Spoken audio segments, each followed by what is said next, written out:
فتعالى الله الملك الحق ولا تعجل بالقرآن من قبل أن يقضى إليك وحيه وقل رب زدني علما.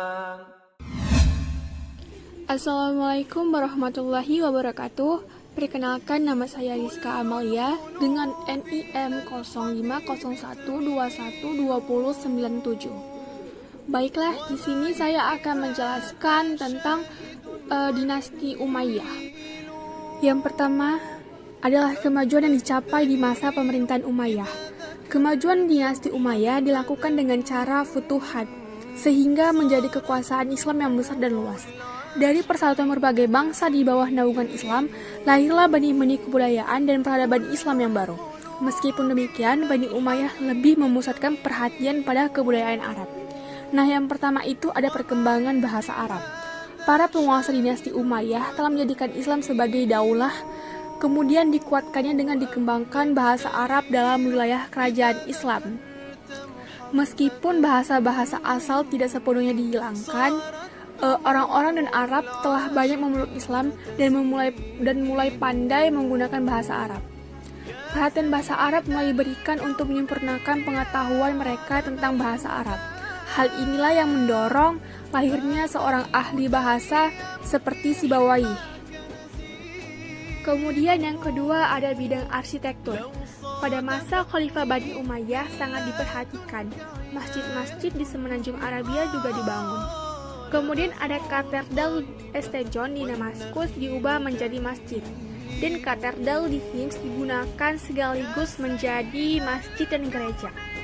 Ada juga kubah Sahro di Baitul Maqdis, yaitu kubah batu yang didirikan pada masa Khalifah Abdul Malik ibnu Marwan pada tahun 691 Masehi.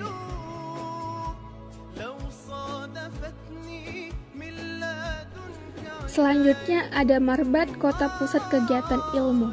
Dinasti Umayyah juga mendirikan sebuah kota kecil sebagai pusat kegiatan ilmu pengetahuan dan kebudayaan. Pusat kegiatan ilmu dan kebudayaan itu dinamakan Marbat, kota satelit dan Damaskus. Di kota Marbat inilah berkumpulnya para pujangga, filsuf, ulama, penyair, dan cendekiawan lainnya, sehingga kota ini diberi gelar Ukhadnya Islam. Selanjutnya ada bidang militer. Ekspansi ke barat dilakukan secara besar-besaran pada masa pemerintahan Al-Walid ibnu Abdul Malik. Pada masa ini dikenal dengan masa ketentraman, kemakmuran, dan ketertiban. Pada masa pemerintahannya, tercatat suatu ekspedisi militer dari Afrika Utara menuju wilayah barat daya benua Eropa, yaitu pada tahun 771 Masehi. Ekspedisi tersebut dipimpin oleh Tariq bin Ziyad. Mereka kemudian mendarat di suatu tempat yang dinamakan dengan Gibraltar, yaitu Jabal Tariq, sehingga dapat menguasai Cordoba, Seville, Elvira, dan Toledo. Kemudian ada bidang administrasi pemerintahan. Organisasi tata usaha negara terpecah menjadi bentuk dewan. Departemen pajak dinamakan dengan Dewan Al-Kharaj. Departemen Pos dinamakan dengan Dewan Rasail. Departemen yang menangani berbagai kepentingan umum dinamakan dengan Dewan Musghilat.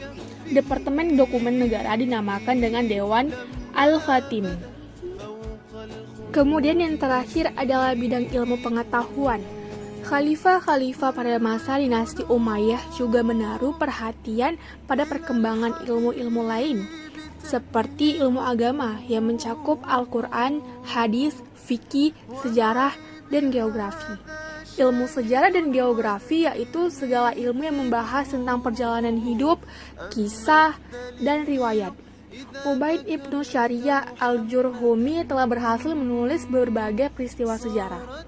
Kemudian ada ilmu pengetahuan bidang bahasa, yaitu segala ilmu yang mempelajari bahasa seperti nahwu, shorof, dan lain-lain. Bidang filsafat yaitu segala ilmu yang pada umumnya berasal dari bahasa asing seperti ilmu mantik, kimia, astronomi, ilmu hukum, dan ilmu yang berhubungan dengan itu serta ilmu kedokteran. Khalifah Al-Walid mendirikan sekolah kedokteran. Ia melarang para penderita kusta meminta-minta di jalan. Bahkan Khalifah juga menyediakan denda khusus bagi para penderita kusta tersebut. Pada masa ini sudah ada jaminan sosial bagi anak yatim dan anak yang telantar. Kemudian selanjutnya ada faktor-faktor penyebab mundurnya dinasti Umayyah. Yang pertama ada sistem pergantian khalifah melalui garis keturunan. Adalah suatu yang baru bagi tradisi Arab. Peraturannya tidak jelas. Ketidakjelasan sistem pergantian khalifah ini menyebabkan terjadinya persaingan tidak sehat di kalangan istana. Nah, pada masa khalifah ini juga ada sistem dengan pengangkatan putra mahkota. Pengangkatan putra mahkota itu bukan hanya satu, melainkan lebih dari satu. Karena pengangkatan putra mahkota yang lebih dari satu itu terjadi persaingan di dalam kerajaan. Yang kedua, ada terjadinya pertentangan keras antara kelompok suku Arab Utara, yaitu Irak, yang disebut Mudariyah, dan suku Arab Selatan, yaitu Suriah, Himyariyah. Pertentangan antara kedua kelompok tersebut mencapai puncaknya pada masa dinasti Umayyah, karena para khalifah cenderung berpihak pada satu etnis kelompok. Yang ketiga, kaum Syiah dan Khawarij terus berkembang menjadi gerakan oposisi yang kuat dan sewaktu-waktu dapat mengancam keutuhan kekuasaan Umayyah. Kemudian yang keempat adalah lemahnya pemerintahan Daulah Bani Umayyah yang juga disebabkan oleh sikap hidup mewah di lingkungan istana, sehingga anak-anak khalifah tidak sanggup memikul beban berat kenegaraan tatkala mereka mewarisi kekuasaan. Di samping itu, sebagian besar golongan awam kecewa karena perhatian penguasa terhadap pengembangan agama sangat kurang. Yang kelima, munculnya kekuatan baru yang dipelopori oleh keturunan Al-Abbas bin Abbas Al-Muthalib. Gerakan ini mendapatkan dukungan penuh dan Bani Hashim dan golongan Syiah. Dan kaum Mawali juga merasa dikelas duakan oleh pemerintahan Bani Umayyah. Yang terakhir adalah rasa tidak puas Muslimin Arab. Perlakuan pemerintah yang menganaktirikan Muslimin Arab, baik secara ekonomi maupun sosial, membuat mereka gusar terhadap Daulah Umayyah. Sekian dari penjelasan saya. Kurang dan lebih saya mohon maaf, karena kesempurnaan hanya milik Allah. Wabillahi taufiq wal hidayah. Wassalamualaikum warahmatullahi wabarakatuh.